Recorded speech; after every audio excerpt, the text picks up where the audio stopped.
Ya está con nosotros la escritora Marcela Farfán para hablar sobre los cuentos infantiles personalizados y el impacto en el desarrollo de los niños, de nuestros chicos. Y después de la entrevista con Marcela tendremos a Ricardo Patiño, ministro de Defensa, que ya se encuentra en los estudios, por cierto, para hablar sobre el tema de la reforma al ISFA. Marcela, qué gusto tenerte. Buenos días, Carlos. Esta vena de escritora de cuentos infantiles no la conocía. ¿Desde cuándo? Toda la vida, Carlos. Heredada, en realidad. Heredada. Así es. Bueno, ¿y qué es esto de cuentos infantiles personalizados? Bueno, mira, es donde cada niño es protagonista de su propia historia. Son historias que están basadas en la realidad de cada niño, están avaladas por un psicólogo para hablar de los componentes psicológicos de los niños. Por lo que queremos son niños con autoestima fuerte, ¿no? Niños seguros. Nuestro lema es cambiar el mundo un niño a la vez. Componente psicológico. ¿Esto significa que estos cuentos personalizados tienen incidencia en su identidad?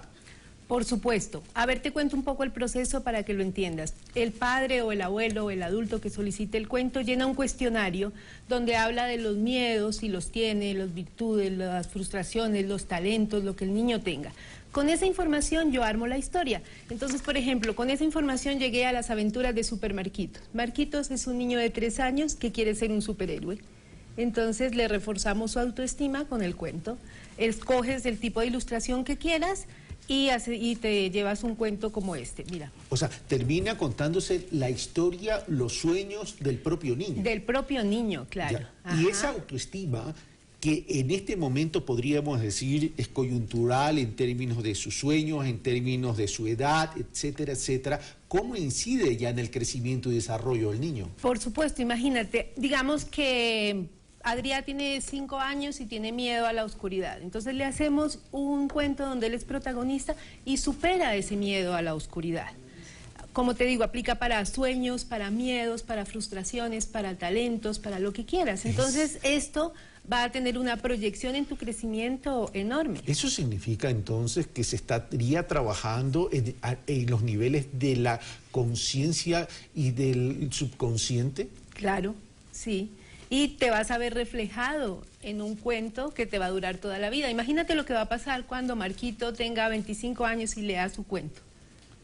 Va a ser súper lindo porque todas estas componentes psicológicos de su infancia se van a ver reflejados en la vida adulta, ¿no? Son nuevas técnicas de educación. Son nuevas técnicas de educación, así es. Ahora, pero este tipo de técnicas de educación, ¿qué tanto se están difundiendo y amplificando a nivel de la educación ecuatoriana y latinoamericana? Bueno, mira, los cuentos de cada niño con su cuento son únicos en el mundo, no hay nadie quien los haga así, totalmente personalizados, y obviamente va a tener una incidencia enorme en la educación de nuestra infancia. O sea, ¿cómo descubres este tema? Mira, descubrí mi talento para hacer el contenido infantil por casualidad. Con programas infantiles de televisión empecé a hacer, y los cuentos personalizados sí los empecé a hacer el año pasado. Ahora, ¿qué tanta receptividad has tenido desde el año pasado para acá? Maravillosa, ha sido increíble la acogida que tiene la gente con la idea, sobre todo, ¿no? De hacer protagonista al niño de su propia historia.